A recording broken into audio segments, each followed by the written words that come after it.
Hello and welcome to the Monday morning edition of DFO Live, coming to you on the DFO YouTube channel, presentation of Bet365. Whatever the moment, it's never ordinary at Bet365. Irfaan Gaffar here, filling in for Tyler, who will be back. Travel day today for Tyler alongside Carter Hutton. Carter, how goes, my friend? Great to be working with you, and what a weekend it was in the NHL. Always nice to do these shows on a Monday to wrap the weekend that was. Yeah, it was, honestly. I know Ty is away. He's on his Oilers Nation vacation. This guy's just taking holidays all the time, putting us through the ringer here. But it was a good weekend. A lot of exciting storylines in the NHL. I think things are starting to play itself out. It's still early, but we can overreact, we can underreact, but it's a great time to be a hockey fan.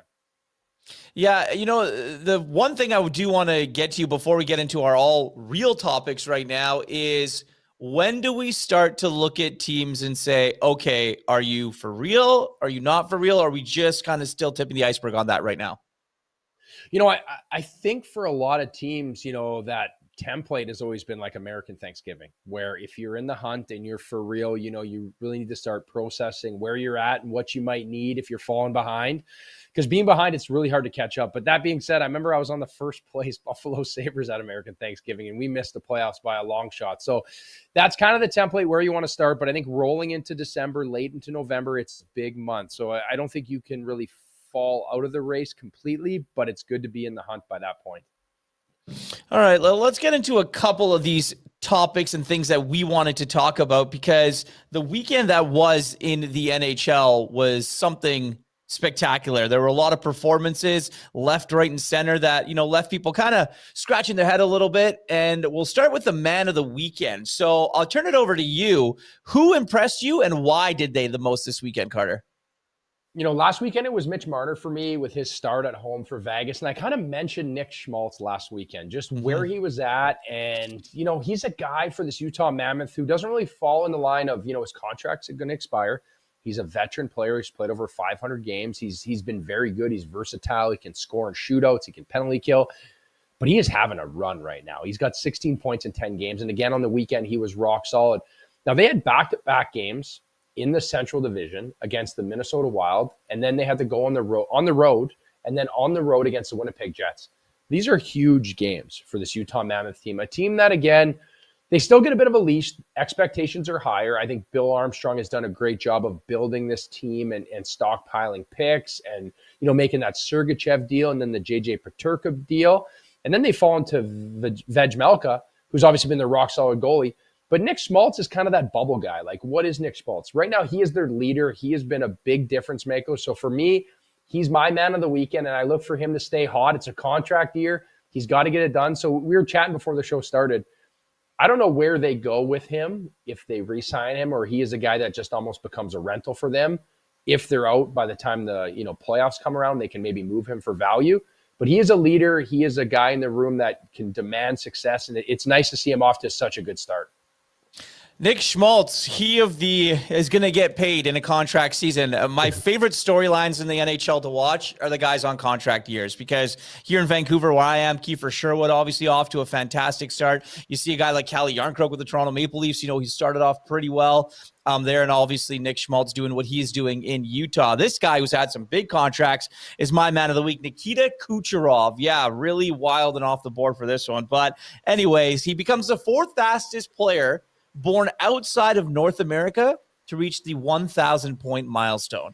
So for me, I think that was huge. Trails only Peter Stastny, Yari Curry, and Jaromir Jagr. So some pretty good company there for Nikita Kucherov and what he's done and what he's, found in Tampa Bay. And he's done it obviously all with one coach. His 1,001 points is all with John Cooper. So that's obviously another milestone in itself. But you look at the weekend that he had, 2 assists against the Anaheim Ducks, and then the goal against the Vegas Golden Knights the other night. And Nikita Kucherov, man, what more can I say about him and what he does and how much he means to that Tampa Bay Lightning team, Carter? Yeah, he's a staple, right? And you know what? Maybe he was listening, because I was crucifying the other day about his back check on Ryan Donato against the Hawks game, where it was late in the third period. And these are minutes that he's going to play. He's a veteran guy there. He needs to be a difference maker. But you kind of take the good and the bad with Kucherov. The one thing you will say is his commitment to details in his game are unbelievable. A guy I had to play a ton against when I was in Buffalo.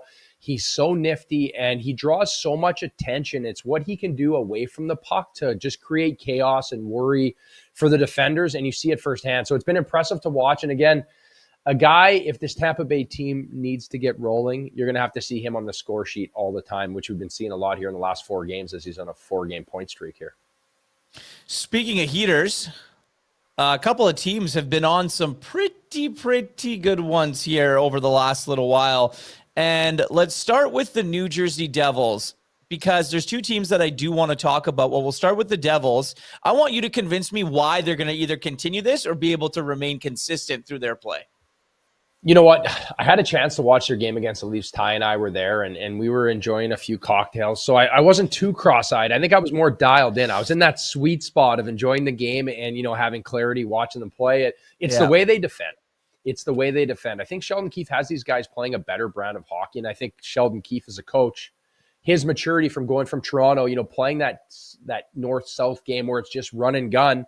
They were losing too many times, 5-4, 6-5, and I think he has them playing a better brand of hockey. And I look at their back end. I look at Jack Hughes being healthy, creating offense, and that top line with Jasper Bratt and Nico Hischier in the center spot, 2 line. I think he slotted well. And that being said, this is with Jacob Markstrom being out. And what I mean by that is Jake Allen, a good friend of mine, a good backup, a guy who he kind of is who he is at this point in his career, right? He's going to give you what you need. He's a simple guy. He lets the game come to him. He doesn't really get outside himself. But watching them play these last few weeks here, they're never really game becomes unpredictable in the defensive zone. And what I mean by that is the structure and defensive status across the board through all 6 of their pairs and their forward group has made this team very hard to score on the offensive zone. They're going to give up chances, but it's what they're giving up. And that's when you look at a team like this, that's why they're having success. Where in years past, they were almost giving up too much because of their youth, because of their prowess to just try to create offense. So that's where I see this team has taken a big step forward. And we're seeing it firsthand. This is a division where stacking points early in the Metro is going to be important because there's a lot of teams lower in that Metro division. They're not really catching up. And the Devils right now have a really good lead in that division. Yeah, you take a look at the standings right now, those Metro Division Devils, if they open up a gap, I mean, the Carolina Hurricanes, I think, are going to start to play a little bit better. The Washington Capitals might be a little bit, but you look further down that list, it's really going to be a battle. If the Pittsburgh Penguins can stay on their streak and continue to play the way that they have. I mean, look, the interesting thing about the Pittsburgh Penguins for me, Carter, is you look at it and said, everyone that looked at the Penguins this season was like, they're not going to be good. It might be the Gavin McKenna sweepstakes. Crosby's going to be gone. And you know what Sidney Crosby did? He's like, you guys are going to count me out?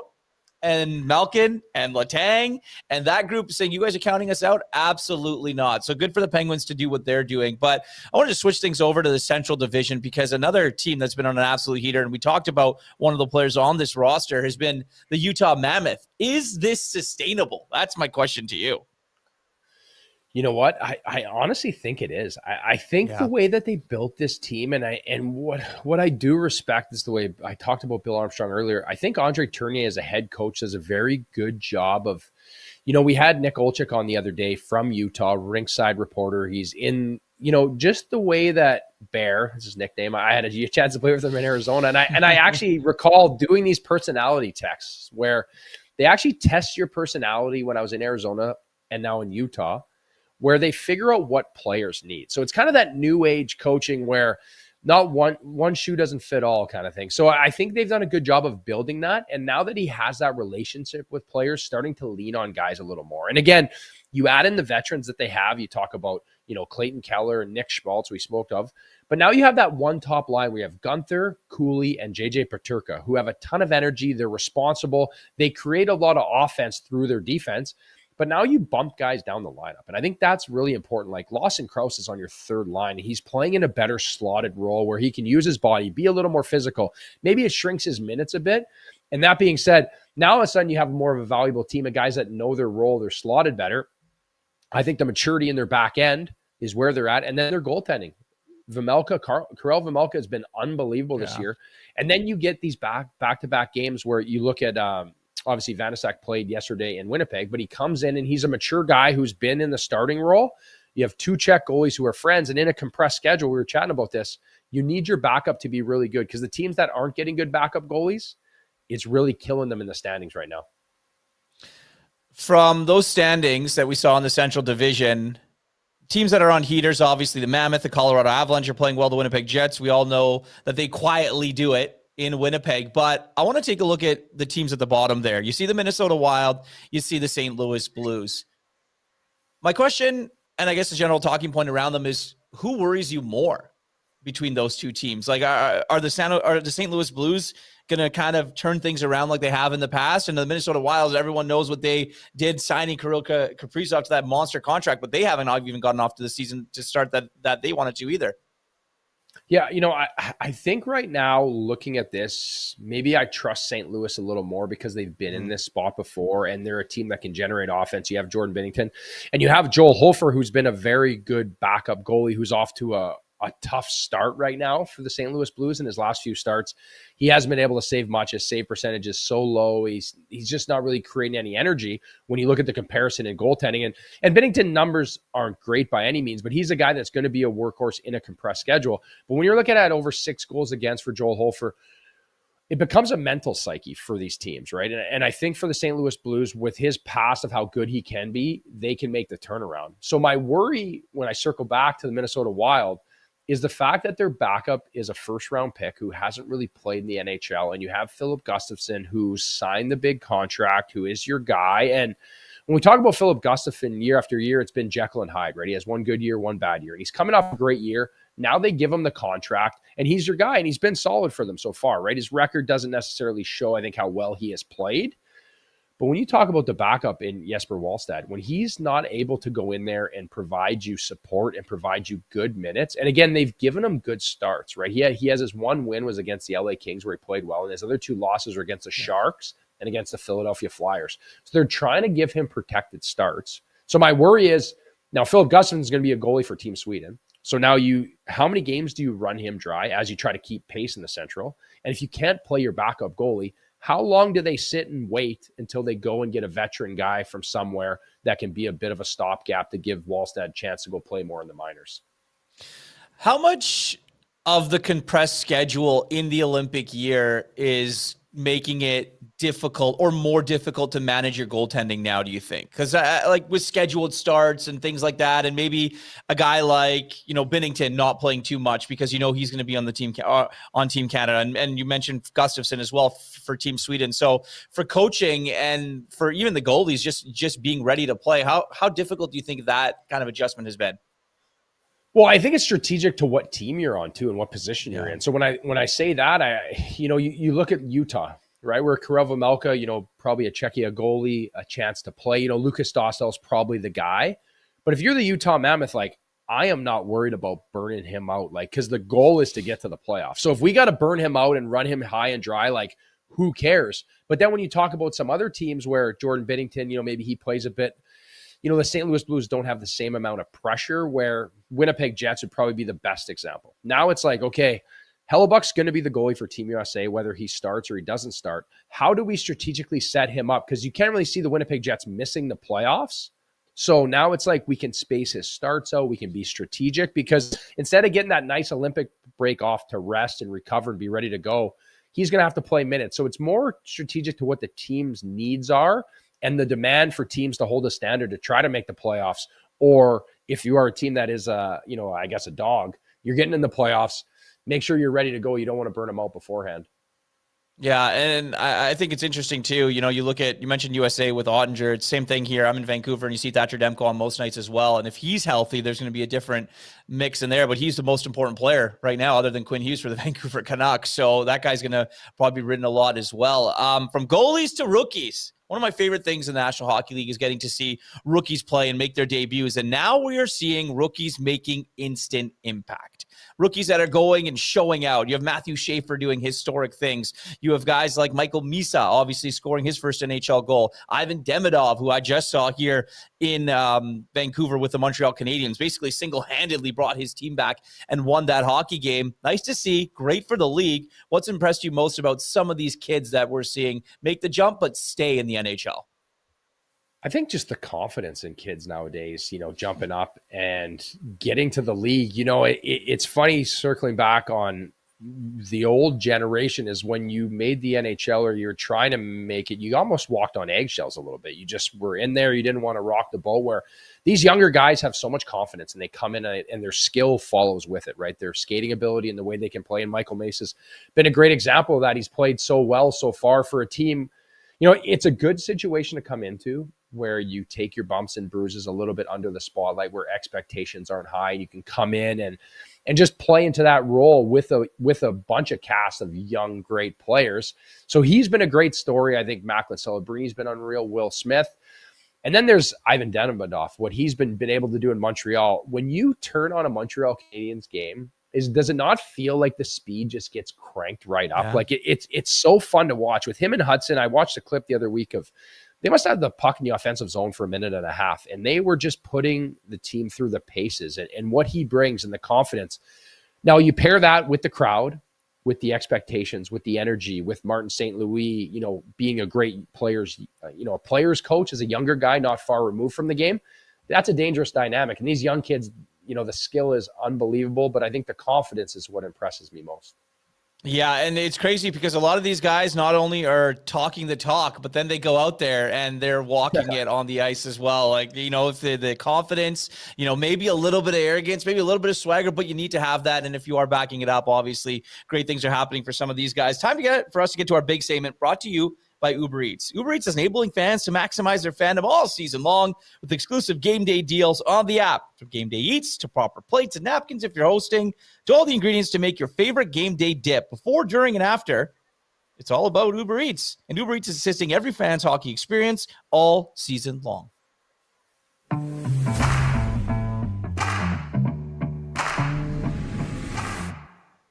All right, time now to welcome in Cami Kepke. Cami covers the Calgary Flames in Calgary. How are you today? Hey guys, I'm awake, alert, alive, enthusiastic. Good to see you. There we go. You just heard us talking about so many different things that are going right for so many different teams, and trending in different direction right now are the Calgary Flames. So I wanted to start with you with the obvious question in Dustin Wolf. There's so much talk about him going off in the media about, not being able to generate offense. What have kind of the talking points been around Dustin Wolf and the Flames goaltending this season? Well, it's so funny. Of course, we always have to have these conversations about historically bad starts the night after you play your most complete game of the season. You get a 5-1 win over the New York Rangers. But the thing about those comments from Dustin, I think they're taken a little bit out of context. I think it's so different to take what he said about I can't generate the offense when you listen to him saying it versus seeing it written. It's like the reverse Sean Monahan. Dustin Wolf is a guy who likes to play with a chip on his shoulder. He kind of likes being the underdog. That's followed him his whole career. And he likes to focus in on what he can do.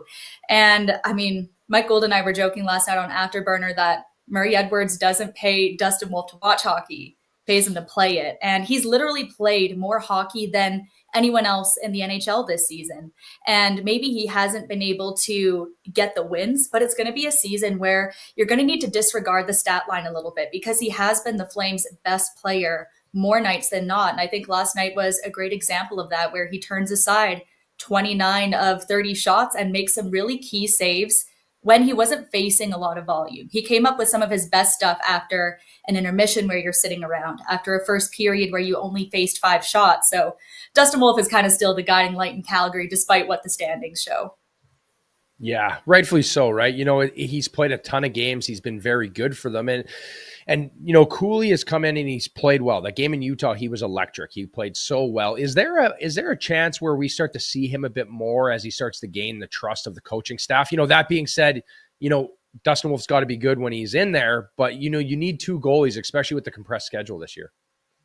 That's the question, isn't it? And you have to wonder if the difficulty of the Flames schedule kind of led to really riding Dustin Wolf in these first 10 games. Now you're coming up on a season high 4-game road trip against teams that are really playing 500 hockey. Maybe they're 1 point above or below. This is a prime opportunity to see a little bit more from Devin Cooley, especially when you have situations like a road back-to-back. I'm also really curious to see if the Flames do go to Dustin Wolf in Toronto on Tuesday. This is going to be his first time playing there since, was it last February. I think it was right after the Four Nations break where the Calder conversation was really heating up, and Dustin Wolf ended up getting a little bit shelled. He got yanked. The Flames lost 6-2.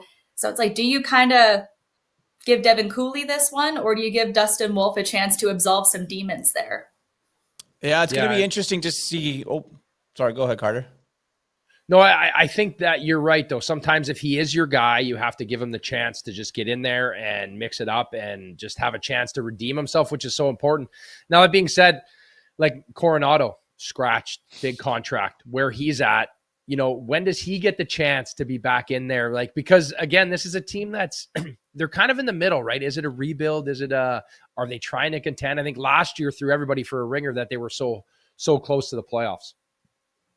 And that's kind of the thing. The Flames, what really set them apart last season was that they played with such an intense structure that they were never really out of a game, but it also doesn't allow you to kind of freewheel offensively. And Matt Coronato might be a guy who kind of thrives on that. He signed a 7-year, $45.5 million deal back in May. And now we know he's going to be back in on Tuesday, at least if Ryan Huska is a man of a word. He said, listen, this is a quick reset. One game. Sometimes you see things differently when you're watching from afar. Maybe you do have more time with the puck. Maybe you do have more opportunities to kind of sit back and create rather than force it. But you know that Matt Coronato is going to be coming back with something to prove. The Flames social media team posted a video after the win last night, where they hand out the player of the game red jacket. And you can see Coronato, he's like a little slumped. His eyes are turned down. You know that he wants to show that he's worth that contract. And it's been a struggle for him this season. Like, the metrics aren't great. He had 2 goals and an assist in 9 games, -9 on pace for 18 goals. That's not enough when you have high expectations and you scored 24 last season. But we also know with Ryan Huska, when he first came in with the Flames, he was a guy who really wielded ice time as a message. And we might have just seen that, amp up a little bit this year. Yegor Sharangovich was also healthy scratched, also a guy who had his contract kick in a big way this year. And we have seen his metrics improve since he got that break. He got his first goal of the season last night. He's got a couple of assists. So the big question kind of does become, though, for Coronato, like, where does he slot back in when he comes back on Tuesday? Some of the mixed up lines have looked really good. Like, the easy answer is to snip Justin Kirkland, but does Coronato go back to playing with Michael Backlund and Blake Coleman? Because Sam Honzek also looked really good there. He almost had his first NHL goal last night. Connor Zary and Yegor Sharangovich have looked good together. You don't want to try to break them up. And then there's also the lingering question of, does Martin Pospisil get closer to making his season debut? Does he travel with the team on this road trip? So there's a lot of players who have something to prove coming up here. Final one for me, as we've talked about what's going on with the goalies, what's going on with Coronato. The Flames won and won in a big way against the New York Rangers. What worked so well for them against the New York Rangers in that win? You mentioned the whole complete game, and that just was it, watching that game. It almost felt like an audition for some of the veterans, didn't it? To see a guy like Nazem Kadri scoring in back-to-back games. He's 5 games away from his 1,000th as well, which has become quite a big deal out here. You see Kevin Ball score a goal. The Flames are among the worst teams in the league when it comes to getting goals from their defensemen. Blake Coleman scores twice. I think the last time I was on this show with Tyler, they were talking about, is Blake Coleman a disappointment this year? And back then I was like, I don't think any of us thought he was ever going to score 30 again. But now I might have to eat my words a little bit on that one, because Blake Coleman, he gets this shorthanded goal. He gets a bit of a fluky one. Alexis Lafreniere tried to block a shot and it just pings off of him top corner. But I think what we saw go well last night was some young players start to really find their footing. We saw the veterans step it up in a big way, and we saw the best of Dustin Wolf. And even though the Flames are still last in the league, the Rangers were second last in goals, and Calgary is now 1 goal behind them after last night. Calgary came into the game with 16 goals to New York's 21. Now Calgary is right behind them with 21 goals to the Rangers' 22. So even if fans here really want to see the tank for McKenna, you can finish bottom of the standings. Just don't finish bottom of the league in goals. And for those on Team Tank, they don't care. They just want you to win the games against the Oilers. No, absolutely. Cami, great stuff. Thank you so much. We really appreciate you taking the time, and obviously great insight on the Calgary Flames there in Alberta. Thanks, guys. Have a good one.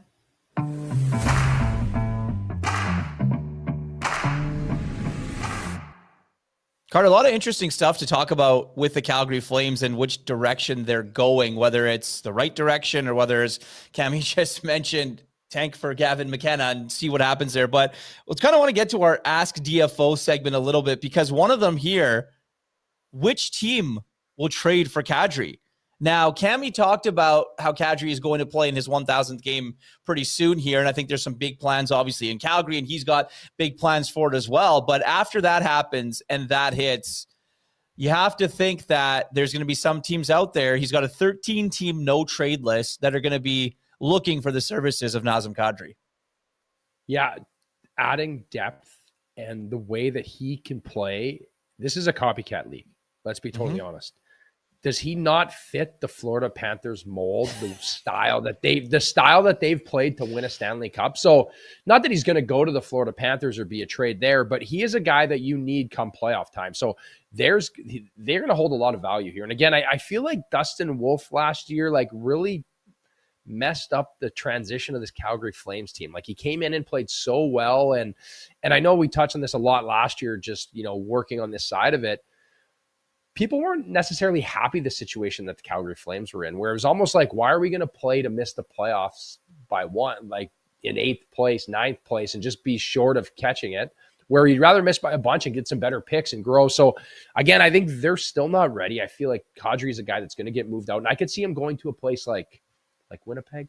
Like Jonathan Taves is in a good spot right now, but imagine you throw him up the middle and then you have 1, 2, 3, like a team that really needs a guy to push them over the top. Is he reunited in Toronto again? Like one of these teams that's expectations are high now, right? They're at a point where it's like, you need to win. Minnesota, somewhere like that, where it's like, party's over. You have to have playoff success. Yeah, and I think for him too, he wants to win, obviously, and wants to go get another one. Coleman too is an interesting one there in Calgary, but are you concerned? He's got 3 more years after this at $7 million, but I guess with cap going up, do GMs even care about that really anymore? I think he just becomes an expensive rental player, right? I think the market for rental players is changing now, right? Because of the cap, because of these contracts, right? And I think it's been adjustment for us, even as fans, as media, as analysts, being on the other side, being like, we're seeing these deals come across the table and we're like, well, how's a team going to recover from that? And we're like, well, forecast this thing 3-4 years out. It doesn't even matter, right? We have money to play with. And I think teams are going to show that as they start to build and as we watch these signings and trades go down throughout the next few years here. Yeah, it's going to be very wild. I think we all scratched our head and looked at it and said, good for Kirill Kaprizov and his agent, but that's not even close to what I think is going to happen here in the next few years with some of these guys that need some contracts. But time to get to our daily bets now here with Patrick Puff, brought to you by Bet365. Whatever your bet, it's never ordinary at Bet365. Patrick, can you please explain to me what the hell happened on Friday with you guys? I sure can. Yeah, so it looks like Tyler, unfortunately, he didn't hit his bet. Jack Hughes only got 2 shots in that game on Friday. I fortunately did manage to get my Ovechkin anytime goal, so that leaves him 1 away from 900, and Carter did hit his Winnipeg Jets money line versus Calgary. So the records are coming back just slightly and slowly, but they are coming back. Yeah, it definitely looks like you guys had some pretty okay records to start, and then they kind of went sideways a little bit. Carter's, you got to get back on the win wagon there, but I'm going to start with what I like. Only a couple games on the NHL schedule tonight. The Boston Bruins in Ottawa to take on the Ottawa Senators. I like Dylan Cousins, man. 3 points last game. I think that the way that Travis Green likes to deploy his lines, rides guys that are hot. Dylan Cousins put me down for 2 points tonight against the Boston Bruins. That's you're going to get some pretty good odds there for Dylan Cousins and 2 points. And now, Patrick, what do you got tonight? Yeah, I'm just going to go simple. Penguins money line versus St. Louis. St. Louis has been falling in the standings. They've had goalie issues. They've had scoring issues. And the Penguins are flying right now, honestly. So at plus 100, they're at home. I do like Penguins on the money line. Carter, who do you got? Patty, I like that bet. I kicked the tires on that, but I am going to go with the over in the Ottawa game against, honestly, with Boston. I just feel like Levi Merilainen's been just tough to watch. I feel for him. I've been in that role, and I think Swayman can play well, but I think Ottawa's going to push the pace. I look for lots of scoring here, so I'm going to take the over tonight in that game. Looks great. That looks great for everybody. I think that put all those together, that's a pretty good SG. Yeah, exactly. I'm going to have my name in brackets on the bottom of the Bet365 Irf 0 for 2 in doing this show, but it's okay. We'll get there too as well. One thing that I did want to get to kind of finish and run through this show is we saw a moment that was awesome, and it goes well beyond hockey. And I'm glad I'm talking to you about this, Carter. It's an incredible moment on the ice in a Hockey Night in Canada game. Vasily Podkolzin of the Edmonton Oilers and Brandon Montour of the Seattle Kraken. So Podkolzin, obviously well documented, lost his father suddenly this year, and Montour, recently lost his brother. So there are many heated battles on the ice, but moments like this really kind of put things in perspective. And from what I know, those two don't have a relationship. They don't know each other really at all. For Podkolzin to go over there and, kind of mutter the words, sorry to hear about your brother. It's just one of those moments that you go to battle on the ice. You don't know each other, but it is that bond, that brotherhood that is so special. Yeah, there's a lot more that goes on, behind closed doors and off the rink that doesn't happen on camera, right? And I think at times sports fans and people sometimes can lose, not all the time, but we lose sight that these are just humans, right? Something that I've dealt with, whether it was, attacks on social media or messages after a poor game where I was the reason we lost, right? Especially as the goalie, there's really no hiding when things don't go well. Or, you want this guy traded out of town or things happen in life like this. Brandon Montour, a guy that I got the chance to play with in Buffalo, he's a good man. You lose your brother, right? It kind of keeps things in perspective. And yes, it's a tough living, right? You get paid a lot of money to perform and be good every night, and fans are allowed to have that. But just keep in perspective that these are humans and there's a lot that goes on. So I think a moment like this, it really humanizes, that we're just athletes, we're people. And it's great to see the brotherhood of the NHL, which is so important. Guys support each other. And as soon as anything ever happens, everyone bonds together, which is why it's one of the greatest games in the world by far.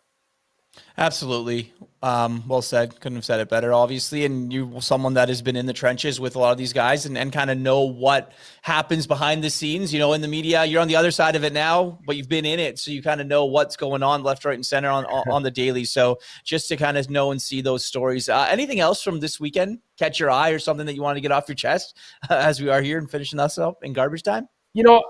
I guess it's just the young talent in the NHL across the board, right? And I look at some of the skill and the adjustment these players have made. And one thing that I really love about the new NHL is how yes, at times it's more of a developmental league for teams that aren't good, right? You're going to give your guys more minutes. But as I like the trust that they put in these younger players right away. If you're good enough to play, you're going to get a chance to play. And it's that happy medium now I find where with goaltending and certain defensemen, sometimes it's better to be in the American League and let them simmer a little bit. But if you're a high power skating offensive guy like a Matthew Schaefer or, Celebrini, how well he's done right away, get these guys in here, get them going, get the speed up to speed. And I think it's something that's impressive. And because how fast is the game now? It's insane to watch. It's fun. And these young guys are so talented. So I think the NHL is in a great place. And you can see why the franchises are worth so much. And you can see why the cap just keeps going up because the game is doing so well.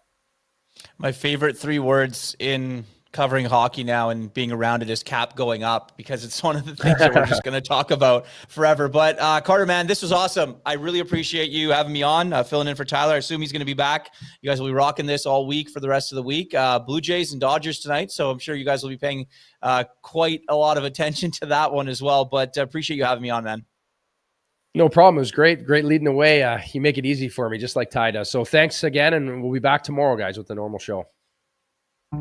Hey, hockey fans, if you enjoyed that video, then make sure you hit the subscribe button right here on the Daily Faceoff YouTube. We have you covered for everything you need. Exclusive interviews on The Sheet with Jeff Merrick, all the latest hockey news on Daily Faceoff Live, and you can always get your morning started with Johnny Lazarus and Colby Cohn on Morning Cup of Hockey. Don't miss a minute. Hit that subscribe button.